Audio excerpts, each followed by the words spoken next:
Hi all, welcome to Lexeria, your law learning space. In this video, we'll be covering and discussing about the salient features of Indian Constitution.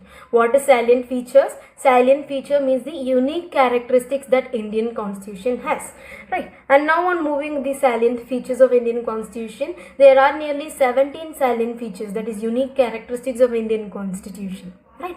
So you can remember it by remembering a single word, that is life can give you BP someday. So using this mnemonic, you can remember all these 17 characteristics of our Indian Constitution, where L stands for lengthiest written constitution. Yes, Indian Constitution is the lengthiest written constitution all around the world, where it consists of 395 articles, 22 parts and 8 schedules initially, and now we have 470 articles, 25 parts and 12 schedules, right? So it makes this Indian Constitution a lengthiest written constitution all around the world. Why it is so lengthy? Because we have a country of diversity, diverse religion, diverse language and all. So in order to have a single constitution for all of them, we have written it in the very detailed way, and thus makes it a lengthiest written constitution. And the second one is integrated and independent judiciary. Our Constitution of India gives us an integrated system of judiciary, that is a proper hierarchy of judiciary from Supreme Court to lower courts, right? So we have Supreme Court on the top as the apex court, and below it we have high courts, and under high courts we have subordinate courts, and thus we have a integrated system of judiciary, and it is also independent judiciary, that is no other external force can influence the judiciary. Constitution has provided as an independent judiciary. And the third one is independent bodies. So apart from the branches of the government, that is the legislative, executive and judiciary, Constitution also provides as other independent bodies, and those other independent bodies includes Election Commission of India, and UPSC, that is Union Public Service Commission, State Public Service Commissions, and the Controller and Auditor General of India, and also these are also independent bodies where it should operate apart from the influence of external forces. So on going with the F part in the life, that is fundamental rights and fundamental duties. Yes, under Article 12 to Article 35, our Indian Constitution gives us fundamental rights. It guarantees fundamental, that is basic rights to its citizens, where part 3 of a constitution deals with fundamental rights, and part 4 A of our constitution deals with fundamental duties. So when we have a right, we'll also have a corresponding duty, right? So this fundamental duty is not the one we had originally from 1950 itself. We didn't have it. Only on amendment, 42nd amendment, these fundamental duties are inserted in our constitution, right? And these fundamental duties are inserted by the recommendation of Swaran Singh committee.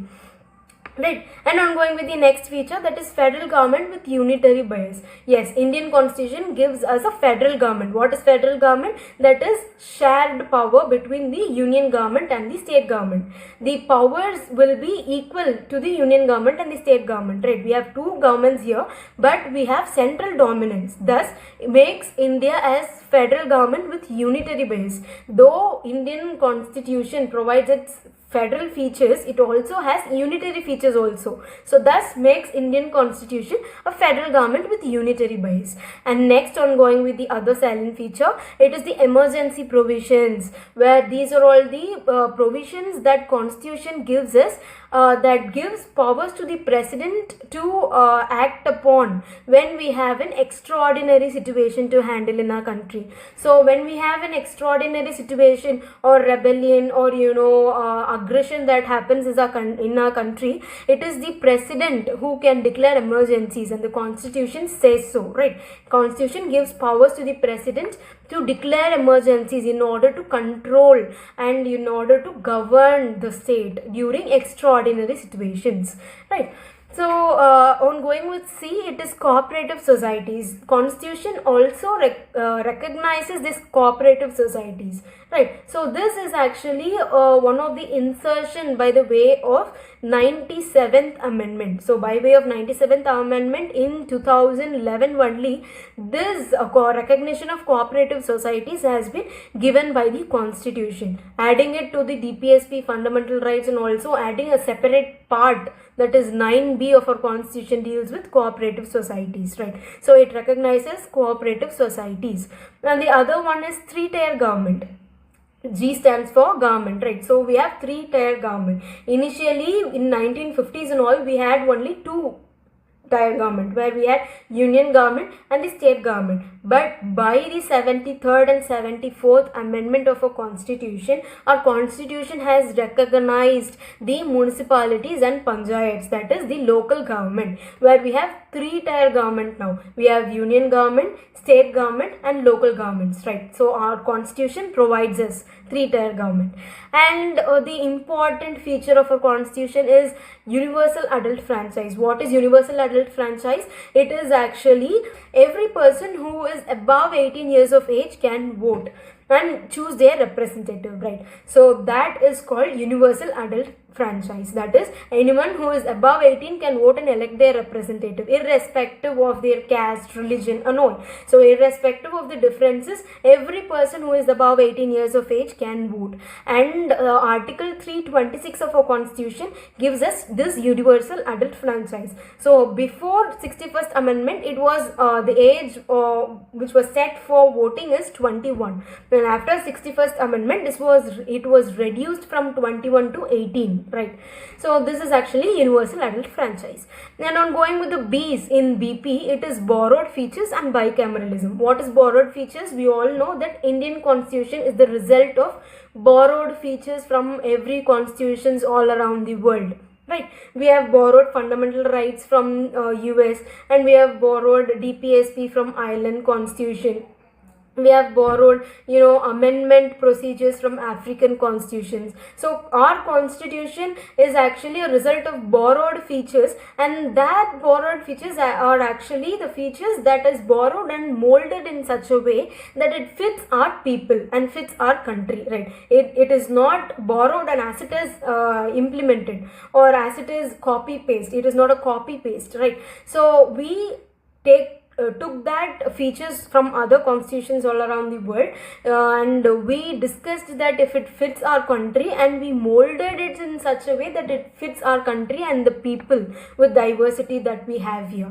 And the other B stands for bicameralism. What is bicameralism? Bi means two, right? We have two houses here, where we have the upper house and the lower house, that is the Rajya Sabha, and the lower house, that is Lok Sabha. We have two houses, and thus it denotes bicameralism. Okay, one is the house of the people and the other one is the house of the state. Right. So on P in BP denotes parliamentary form of government. Obviously in India we have a parliamentary form of government as the Constitution gives us, right? So in the center we have Lok Sabha and Rajya Sabha as the parliamentary system and parliamentary form of government. And for the state parliamentary form of government, we have legislative assemblies in the state, right? So thus we have parliamentary form of government both in union and also in states. In state we have legislative assemblies, right? So these are also a parliamentary form of government that we follow as the Constitution provides us. And the S in sum denotes secular state and single citizenship. What is secular state? Secular states means that the Constitution and the country has no religion. That is, the country has no official religion. It does not support any religion, right? So it treats every religion of the country equally. No religion is higher and no religion is lower according to the Constitution. While a secular state is a state which supports or favors no religion, but gives equal treatment and equal opportunities and equal freedom to every religion, right? So thus secular state means state has no religion and it treats every religion equally by giving equal freedom. So that is secular state. So this term secular has been added to a preamble by the way of 42nd Amendment to a constitution, right? So, and the other is it is single citizenship. Obviously in India we have single citizen, right? Unlike America. In America what they have dual citizenship, where they have citizenship which says that they are the citizen of US, and the other citizenship for their state, for the state that they belong to, right? If I belong to Las Vegas, I'll have citizenship of Las Vegas as well. I have citizenship of US as well. So I have two citizenships there. But in India, even though we have different countries as Tamil Nadu, Kerala, Karnataka and Uttar Pradesh, Uttarakhand and all, that all together every people will have a single citizenship saying that they are the citizen of India.